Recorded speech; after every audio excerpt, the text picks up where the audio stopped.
Marvin, fight week again, man. I know you live for this stuff, dude. So what's the emotion like to feel right now? It's great, man. I just hope the fight happens, and I'm ready to go. I'm ready, and that's it. That's all I need to know. All right, so let's get it. You touched on it right there. You said, I hope the fight happens. You tweeted last night what he's trying to find a way out. Can you expand on that a little bit? What are you getting here? There's some shit going on about well, I'll say, he had some problems with weight, I guess. So we'll see. I said I'll fight him on any weight. But, at the end of the day, we still have to all be professional. And, he's not professional. But, we all go through weight cuts. He has to do some of it, Yeah. So we'll see. But like I said, the last thing I want is for the fight to be scratched. So I'll fight him on any weight. With that being said, he needs to suffer a little bit making weight, because that's all of us go through that. But yeah, man, that shows. That shows. If he's like anybody else, maybe could have been because he's a lot overweight. So we gotta find a way. And I'm not hard to please in that sense. I'll just say whatever. Just he has to make sense. So has he officially reached out to you, or has the UFC officially reached out to you? Or are you getting some intel? What do we know here? What's actually official, or what's maybe rumbling? I don't even know. Nothing is official, but I just know he's a lot overweight. He's a lot overweight, and so yeah, that will have to find some solution.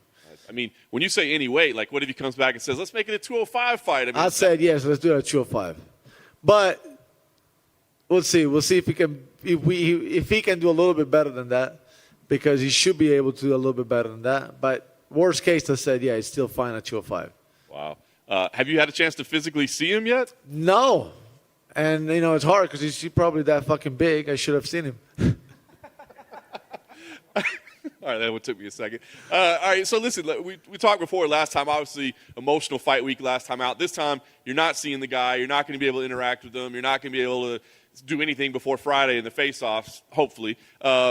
Is that a good thing or a bad thing? Is it good for you to keep your emotions down, or do you wish you could kind of get that look in his eyes and get that little spark started? Yeah, it would have been different anyway. It would have been different. I think, yeah, it would have been different. I wouldn't have been that emotional. I know I'm gonna smash this guy, man. I just want the fight to happen, and so, yeah, I don't think it would have been that emotional anyway. So. Yeah, but anyway, the fact that I don't see him, I actually want to see him. I want to see him, to be honest. I haven't seen him. I want to see him, but I haven't had an occasion for now. Yeah. What if he's walking around at 2:30 or something like that? I'll make him run right away. Right. I'll chase him. All right, so if this fight does happen at light heavyweight, I'm imagining you believe it still should have some impact on the rankings at middleweight and kind of where you stand. You still feel like that would take a step forward in the middleweight division? I think so. I would have been able to make weight, and he's a middleweight. He's just a fat ass, it should still make sense for middleweight for sure. Nice. Outside of all this, we did find out that Paul Felder is going to be commentating your fight. Did that excite you a little bit, or are you? I knew he said it before that he was going to commentate my fight. Yeah, I just expect him to do his job. That's about it. Fair enough. Well, we'll see how the rest of this fight week plays out. I guess last thing for me, does the strategy, does the approach get any different if you're in a different weight class? Does a bigger guy force you to fight differently? Not really. Nah. Maybe little adjustment here and there in the fight, but not overall. You said that this fight might end up at 205. What does it say about Paulo's mentality that he's that overweight on a Wednesday of his fight week?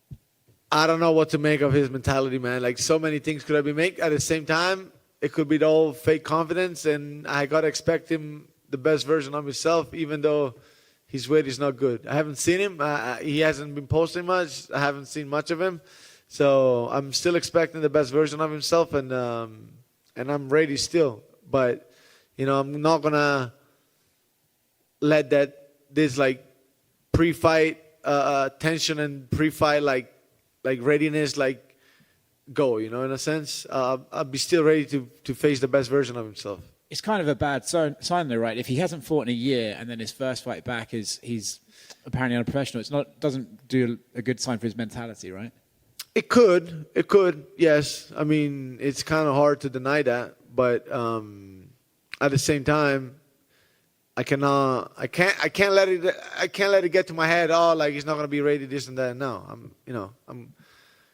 I expect him the best that he's ever been, and he's actually heavier than he's ever been, and then I gotta beat him the worst he's ever been beaten. So that's what it's in my mind. Do you think you have the advantage because you've been more active than he has over the last year? I would have the advantage regardless, to be honest. So it's not because he hasn't been active. I would have the advantage. I have so many advantages, but regardless of what's going on right now. Just wanted to follow up. I saw you did an interview with John the other day when you spoke about your fight with Israel. What would you do differently if you got a third fight with Israel to come out the winner of that fight? I'm totally focused on Saturday night, and that's past. And the next task at hand, it's Paulo Costa, so that's where all my focus is. Thank you. Marvin. So a few years ago, Rafael Cordero, your coach, he was one of the Paulo Costas' coach on the Ultimate Fighter Brazil. And did he tell you something about it? Does he have any information about, inside like how he trains and everything else? No, not really. No. Where do you think you are better than him?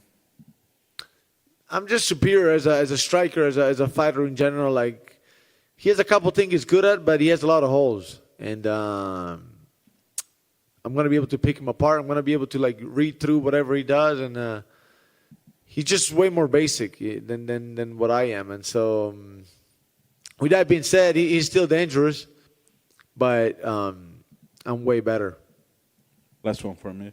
As we know, Paulo Costa doesn't fight very often, like pretty much once a year. Do you think this is one of your advantages for this fight?